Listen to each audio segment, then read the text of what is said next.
I recognize the Solicitor General to move second reading of the bill. Thank you, Mr. Speaker. I move second reading of Bill 159, an act to amend the Provincial Animal Welfare Services Act 2019. Mr. Kersner has moved second reading of Bill 159, an act to amend the Provincial Animal Welfare Services Act 2019. And I'll look to the Solicitor General to lead off the debate. Thank you, Mr. Speaker. Before I start today, I'd like to acknowledge that I will be sharing my time with the Parliamentary Assistant for Brampton, the MPP for Brampton North, and the MPP for Etobicoke Lakeshore. Wow. And it's an honour, Mr. Speaker, to rise in the legislature this morning to kick off second reading of Bill 159. Bill 159, Mr. Speaker, is an act that brings forward thoughtful and specific amendments that, if passed, will enhance the Provincial Animal Welfare Services Act. And in short, this bill is titled the Preventing Unethical Puppy Sales Act, or what we like to call the PUPS Act. Because our Government of Ontario stands as a national leader in the protection of animals, and today we're taking a stand against unethical dog breeding practices. This act, Mr. Speaker, seeks to crack down on puppy mill operations and the horrific distress and harm that results from them across the province. But, Mr. Speaker, as I begin to talk about why we're here today and why we're debating this today, I want to go back to public safety, because public safety is our government's priority to ensure that we all have a right, just like we did today, to leave for this legislature safely. And for those who still have kids at home, to make sure that they got off to school. And check in on our parents as well. At the end of today, Mr. Speaker, we all want to go home safely. We want to be able to shop, and we want to be able to pray safely. So for us and our commitment to public safety, nothing is more important. And animal welfare is just that. It's a serious part of our government's priority of public safety. Monsieur le Président, rien pour moi, en tant que solliciteur général, n'est plus important que la sécurité de notre province. Nous vivons une époque sans précédent, mais nous avons des opportunités tout aussi uniques. Nous continuerons, Monsieur le Président, de faire ce qui est difficile. Nous continuerons de réaliser ce qui est difficile pour assurer la sécurité de notre province. Et, Monsieur le Président, je tiens à rendre hommage à tous celles et à tous ceux qui assurent la sécurité de nos collectivités. Monsieur le Président, pour moi, c'est l'honneur de servir, l'honneur de prendre et l'honneur d'écouter. Qui dit Ontario sécuritaire, dit Ontario fort. Mr. Speaker, a safe Ontario is a strong Ontario. And this includes why we're here today. We're here today to talk about a government that has prioritized the seriousness of animal welfare. We've prioritized a seriousness in conversation on the expectation that we have of Ontarians and everyone coming into Ontario to understand where we stand and how we stand when it comes to caring for our animals and our pets. Consider them loved ones and our own families. This is important.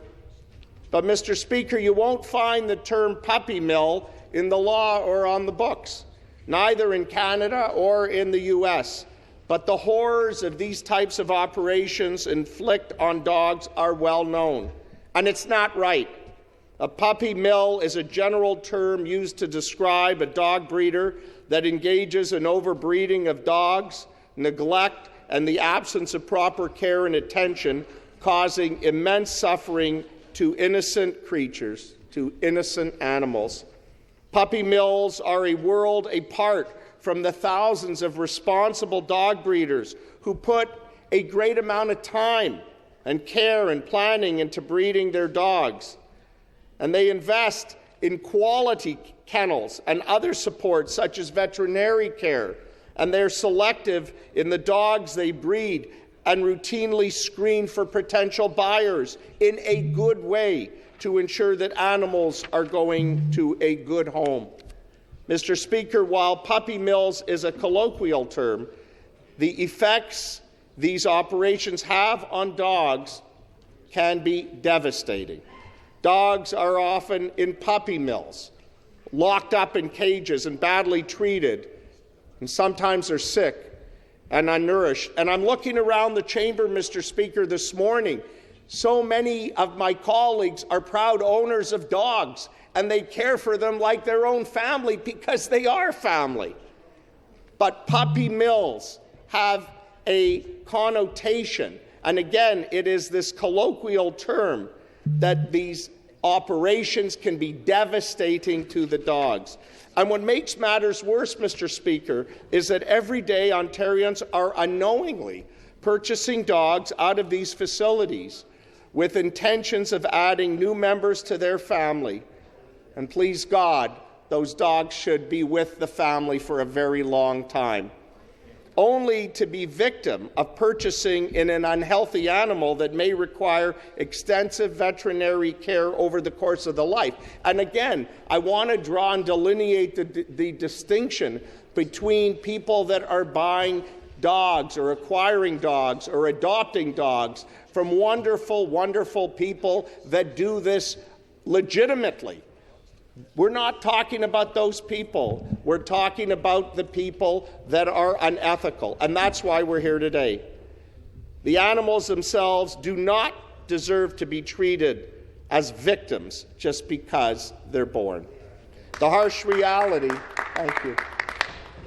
The harsh reality is that dogs in puppy mills are unlikely to experience proper animal welfare standards during their critical first few months of life, first few days of life. This can lead to extensive health issues down the road. It's time for the operators who are making huge profits off the industry to face consequences of their abuse and shameful practices. And I think it's noteworthy that everyone here this morning takes a moment to think of their own pets. In my family, we don't have a dog.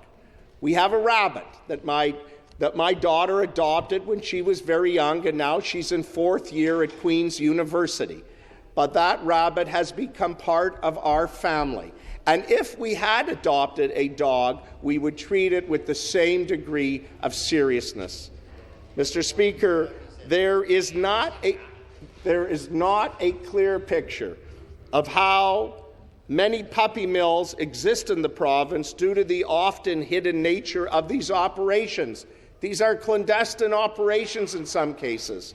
And what we do know for a fact, is that puppy mills have become a growing industry in the province, and it's time to provide our authoritative body of animal welfare inspectors with the tools they need to fight back against this troubling issue. Online advertising and sale platforms make it easy for dog breeders to run unethical puppy mill operations. Whatever is driving the growth in puppy mills, it has to end.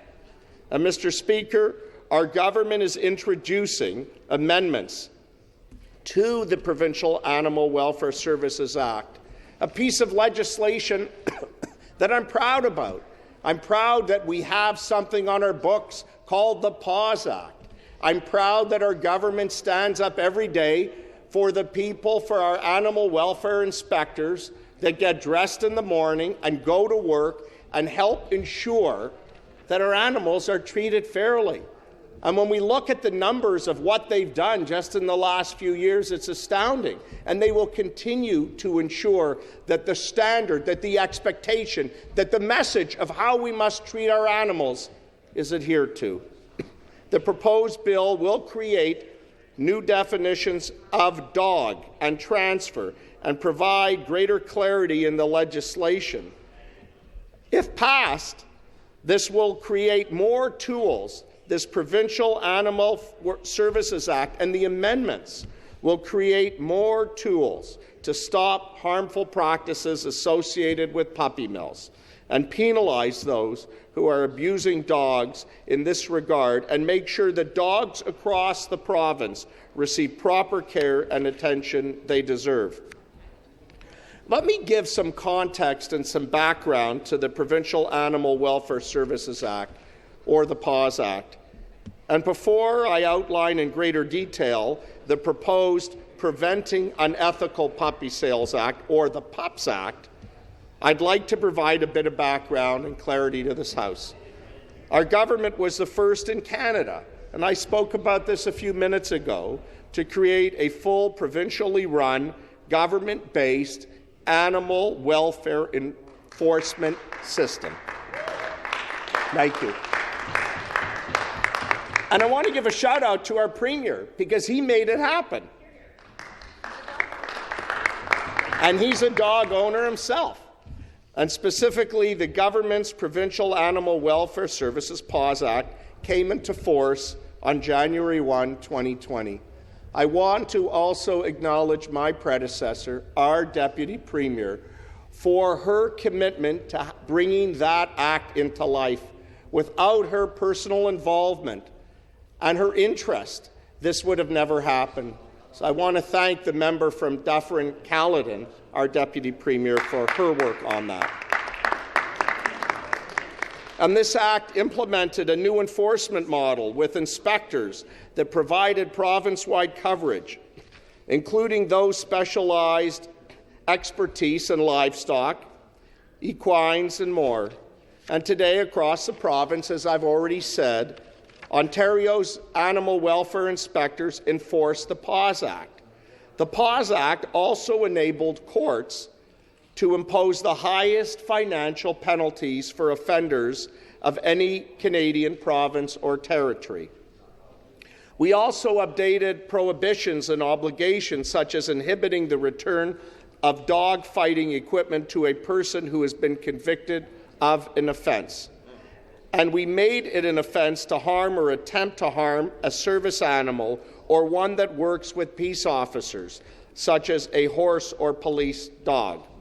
PAWS also increased the public trust in the system by establishing new oversight of inspectors that have increased the transparency and accountability of the system, as well as one-window complaint mechanisms for the public.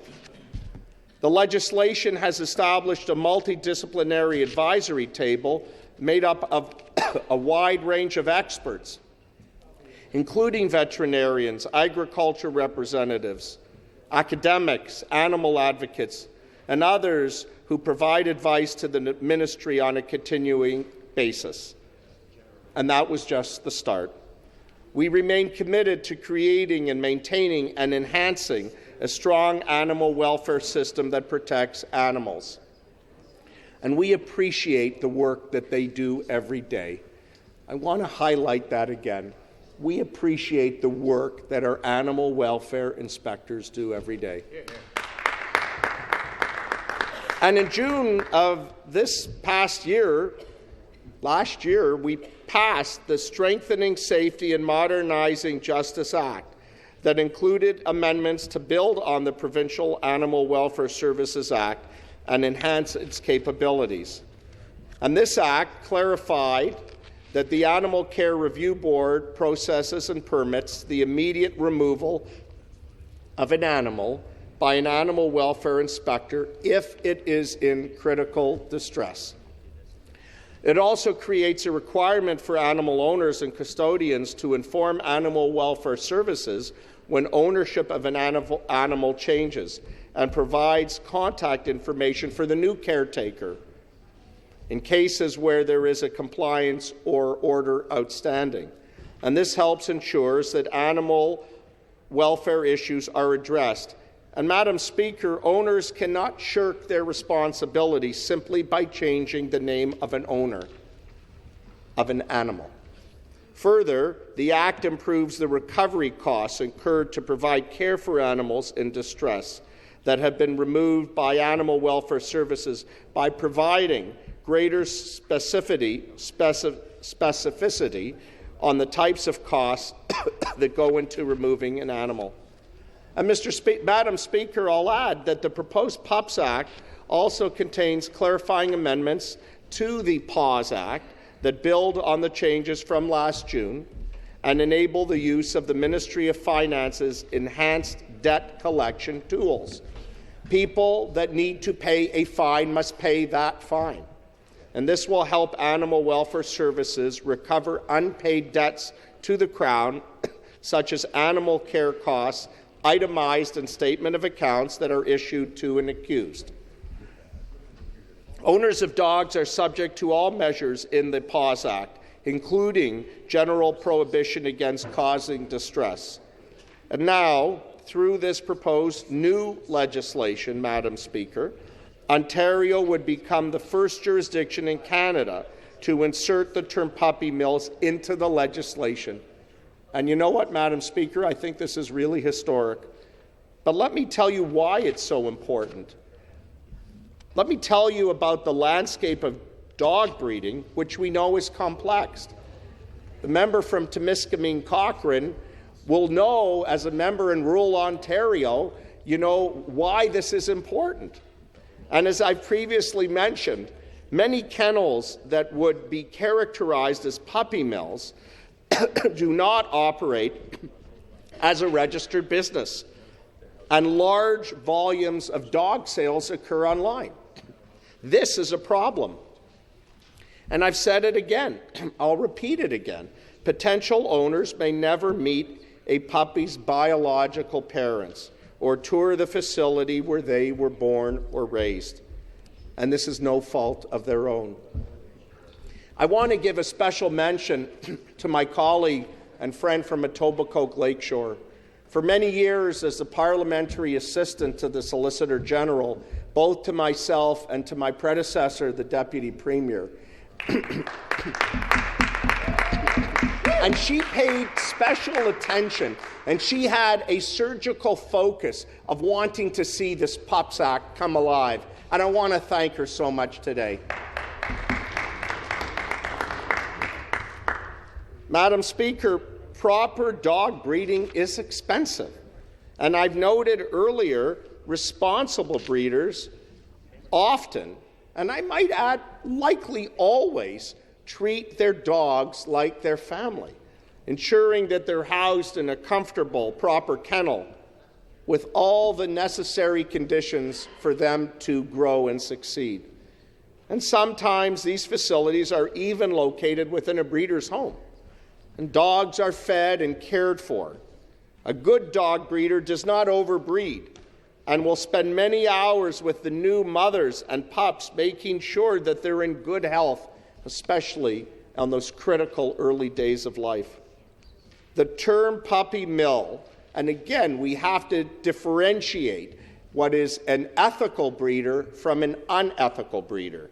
The term puppy mill is largely associated with high-volume breeders or unethical breeders, turning out hundreds of puppies a year in substandard dog breeding operations. And whether it's high volume or not, whether a breeder is turning out dogs for profit or not, whether they're enabling poor sanitary conditions and spreading of disease, as we say, the proof is in the pudding. You know when an actor is a bad actor, and they need to be called out, and that's why we're here today. As I've mentioned, all dog owners are subject to the measures outlined in the PAWS Act, and this includes prohibition against causing distress, and as well as ensuring that the general standards of care are being met. In fact, this is something that applies, and I've said it again, to all animals that are covered by the PAWS Act. But currently, Madam Speaker, there is no prohibition in the Act that relates to practices that are found in a puppy mill. For example, puppy mills are known to overbreed female dogs. And some Ontario municipalities and even others in Canadian provinces set limits on the number of litters that can that an unsterilized female can have within a set time period. In 2011, as example, Madam Speaker, the City of Toronto banned pet stores from selling puppies from puppy mills, and good for them. Responsible breeders do not sell their puppies to pet stores, but this is an Ontario-wide issue. And a patchwork of municipal bylaws is not going to solve it alone. Our government understands this. Our government takes it seriously. Our government is acting. And it's time for our government to step in again when others have not. The proposed Preventing Unethical Puppy Sales Act, or again the PUPS Act, if passed, will stop harmful dog breeding practices associated with puppy mills, impose new legislative minimum penalties, and make sure the dogs across Ontario receive the care and attention they deserve. Mr. Speaker, there are so many examples that we can talk about what makes an unethical breeder be an unethical breeder. It's so obvious, and yet it happens, and it's so unfair to the animals. And it's unfair to the families that feel that they want to love that dog but don't know the story behind it. Continuous breeding without appropriate breaks can also result in too many litters and overcrowding. And these unsanitary conditions and health issues for puppies are not good. Dogs need to be psychologically capable of breeding and raising a litter. Some pre-breeding health tests, such as hip screening, can only be done once a dog is 12 months old. Giving dogs the time to mature prior to breeding allows a breeder to get to know the temperament and behavioral traits of the animals that will help make strategic and educated breeding decisions good. In some circumstances, it is an industry best practice to wait until the second or even third cycle of a female dog before breeding. This proposed act would also prohibit separating a puppy from its mother at too young of an age, and this is important.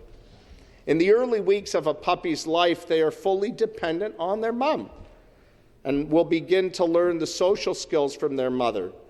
Experts advise that puppies should not be separated from their mother until they're at least 8 weeks old.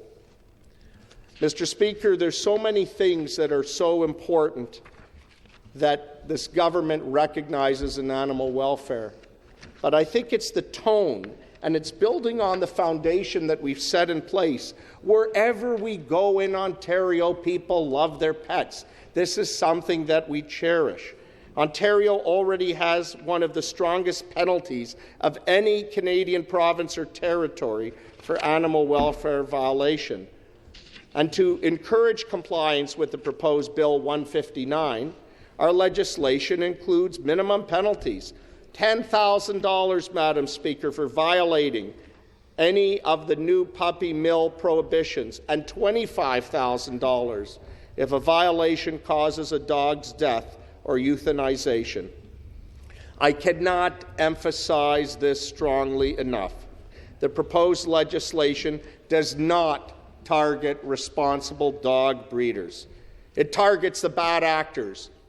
And just like we say, as a government that takes public safety very seriously, if people, as an example, feel it's all right to destabilize our community, to be a violent and repeat offender, to steal our cars, to knock in a door at 5 in the morning, to cause havoc, we know where they belong. They belong in one place. They belong in jail. And we will do that, and we will throw away the key.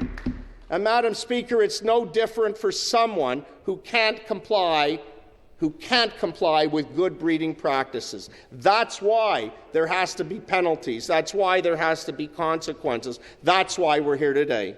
And this proposed Preventing Unethical Puppy Sales Act, or the PUPS Act, will address this issue at the root cause of unethical dog breeding practice. Madam Speaker, it is an important issue, Animal welfare is an important priority for this government. I'm honoured not only to serve as Solicitor General, not only to recognize how important public safety is, but acknowledge how important animal welfare is.